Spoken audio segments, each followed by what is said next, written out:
Hello guys, it's XLBOMAT here. This is gonna be a tutorial, a movement tutorial for the Cars video game. In this video I'm gonna show you only the basic movement tricks, which are power slide boost, tilt boost, and other things that I'm gonna use or remember later in the video. So, to start from, you need a lot of speed to start power sliding.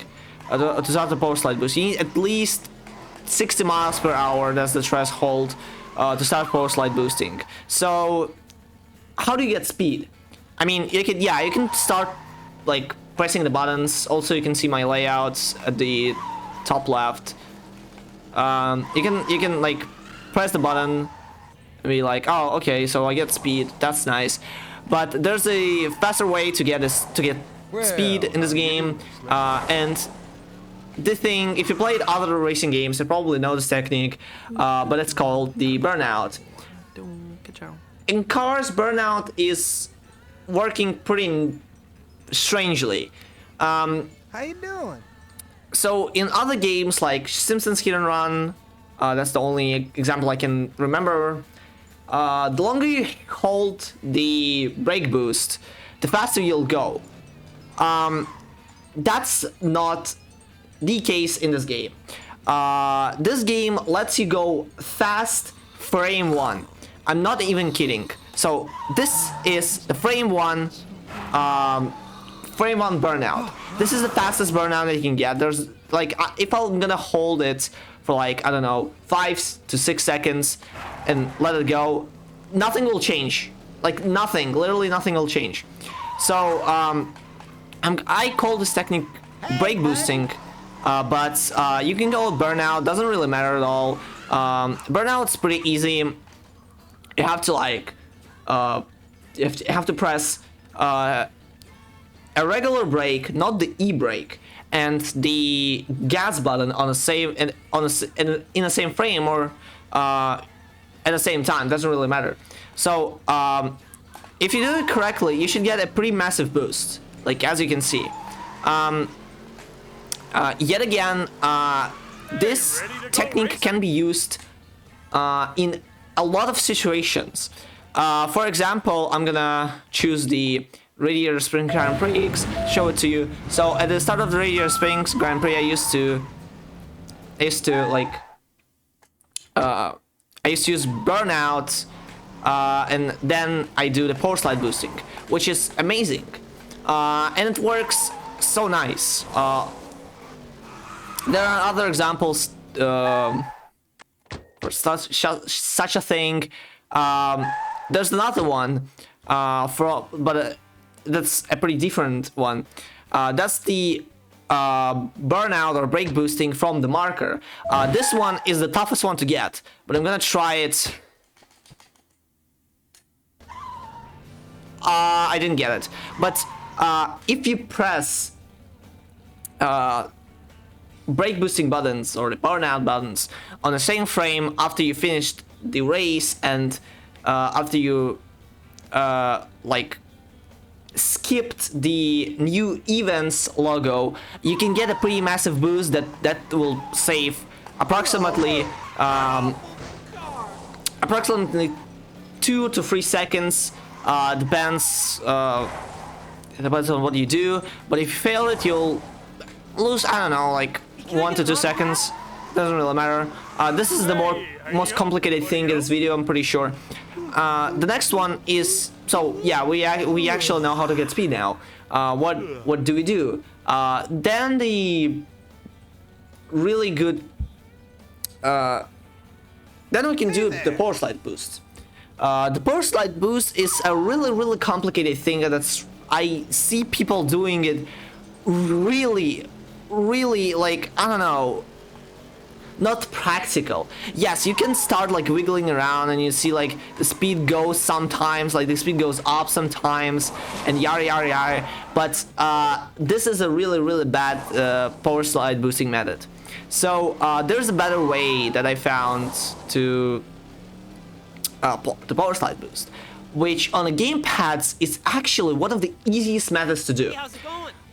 I remember it being used I remember Tap W used it, and Dark CDS was using it too, but on the keyboard. But this example is going to be on the gamepad because most of the people play on gamepad. So what you need to do is you need to get enough speed, then you have to start power sliding and then press the buttons.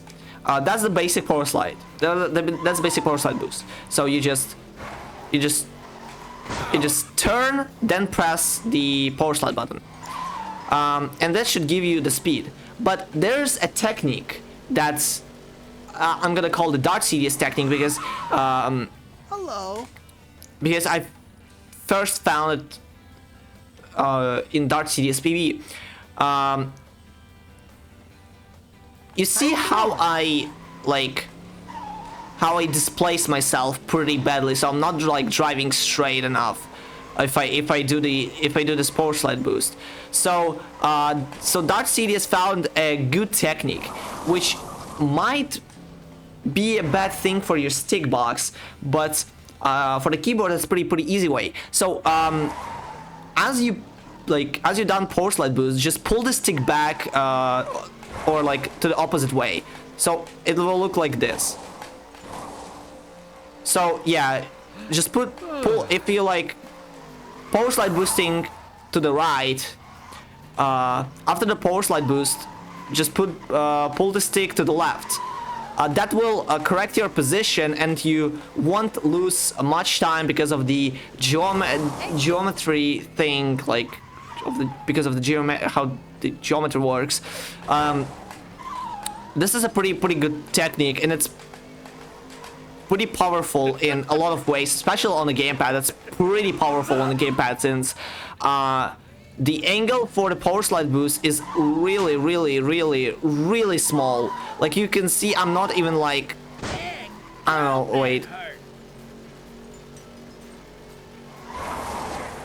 It's a really small angle, like, I mean, it's really hard to see on the layout, but it's a really hard, like, really low angle.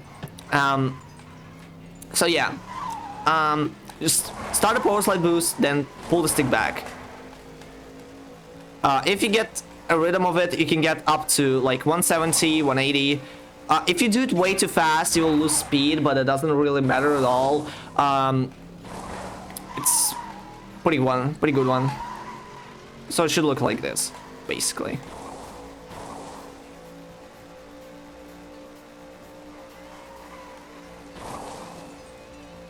That was a pretty bad one, but the one I did before the main road was pretty nice.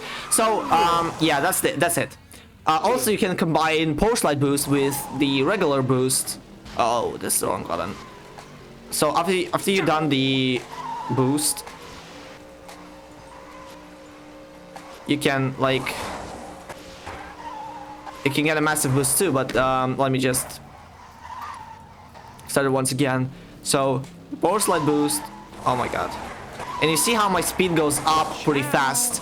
So that's the main technique you need to do, like the power slide. One for the ladies. Into the boost. Also, by rapidly tapping the boost button, you can keep your speed up to 180 without the power slide boost. As you can see, I drive 180 without the power slide boosting, which is a pretty nice thing if you're like playing full size and some compact races. So yeah, that's a good thing. What next? Yeah, let's now talk about the big problem for gamepad players. Tilt boosting is so bad on a gamepad. I'm not kidding. It's a really bad thing. Like, I use D-pad for it, but I'm not using the press it one right now, so I can't show it. But man, the tilt boosting on gamepad is such a pain. It's really bad, and it loses a lot of time on piston cups, since it's the main thing to use in piston cups. So if you go to the piston cup, you have to rapidly tap the way you want to go and the tilt and unpress both of the things, and if you do it like correctly, you'll get a lot of speed, which is a good thing. But it's a really hard trick for the gamepads. As you can see, I already failed it a lot. I should have had 200 miles by now, but I only got 195, which is so stupid. Like, if you can use D-pad in this race, please use a D-pad. I swear to God, this is gonna be a pain for you, like a really, really painful things to do. So yeah, Is there any stopping? you can do it fast, you can do it slow, doesn't really matter at all. Just find a spot where lightning doesn't stuck to the ground and it's gonna be okay. So that, yeah, that's the thing. Also, power slide tilt boosting doesn't work on oops, that was the wrong button. Also, power slide boosting, the tilt boosting doesn't work in road races, since in piston cups, you don't have the acceleration limit. The acceleration limit in piston cups is infinite. I'm pretty sure it is, because I don't remember having a speed that goes down. Like lightning always accelerates. It just takes time. So yeah, but in road races, you have the We got a race coming up. you have the acceleration limit, which is a bad thing, since if you like let me go to the, I don't know, I'm pretty sure 165, and you start tilt boosting, yeah, you'll lose a lot of speed because of this. So yeah, don't use the tilt boosting in road races or like in open world. You can use tilt boosting in open world if you failed to do the brake boosting out of the mission marker, which is a pretty hard strat, which is like, I'm pretty sure it's a 1 frame strat. So if you failed it, you can tilt yourself to get some speed, some additional speed, and after that you'll be able to gain enough speed by using power slide boost. So yeah, we talked about the combinations of power slide boosting and so on, and I'm gonna talk about the other problem that is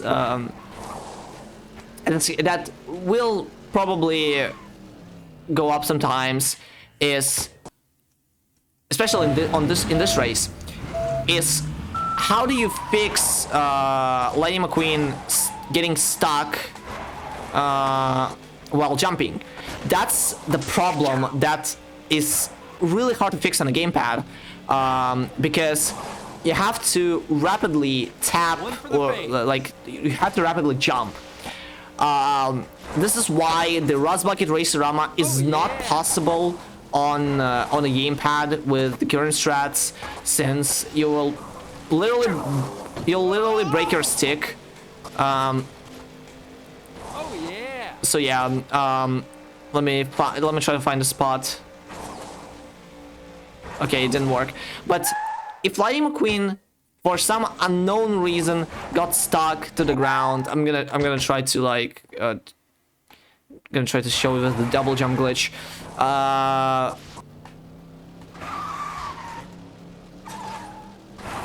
Oh yeah, that's a really strange thing to do.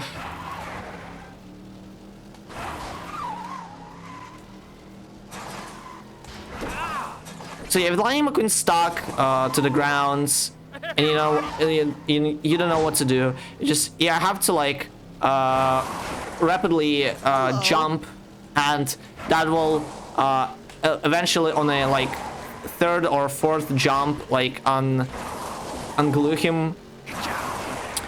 That's the physics problem. It can be fixed, pretty sure, but I don't know. I've never tested if this glitch works on PAL, but if it does work on if it doesn't work on PAL, PAL will still lose time because of the resets to the track things. So pretty sure I talked about everything right now. This might be some other things I'm gonna talk about, but I don't know what to talk about since other techniques like jump canceling and the power slide boost storage are really hard, so I'm not gonna cover them like right now. I'm gonna probably make another video about it. So yeah, the power slide boost storage is really hard trick because you have to. I'm not gonna explain it. It's just a really hard trick. I think it's only task viable because it only saves time like one race, pretty sure. So yeah. Oh no, I forgot about one thing. Oh whoops. This is called the out of the off-track power slide boost. This is a really tough trick to explain, but I'm gonna try to explain as much as I can. So after you go into the off-track and reset yourself, so you press the, I don't know why it shows that oh, that's why. Okay, this is so stupid. So my buttons are so dead. Like my LT, you see I'm pressing LT, this is the reset to the track button. So when you go to the off track and you reset yourself, you have to press power slide while the black screen. If you get it right, like the not the like power slide and the way you want to go, so like right or left. After the reset, you should get an additional boost that I'm gonna show right now. That's how it's done, amigo. Yeah, I'll fail this, but let me try again. So it should look like this. But I actually failed it. Okay, I'm failing it. Wow, why am I failing it? Oh my god. You can try pressing the power slide in the way you want to go on this. Oh, okay, so this is what that was it. You can try pressing power slide button and the way you want to go on at the same time. And the reset to the track button at the same time, so you'll get like something, because sometimes it does work, sometimes it doesn't. It's really tough, hard trick. It's not as hard as like power slide boosting storage and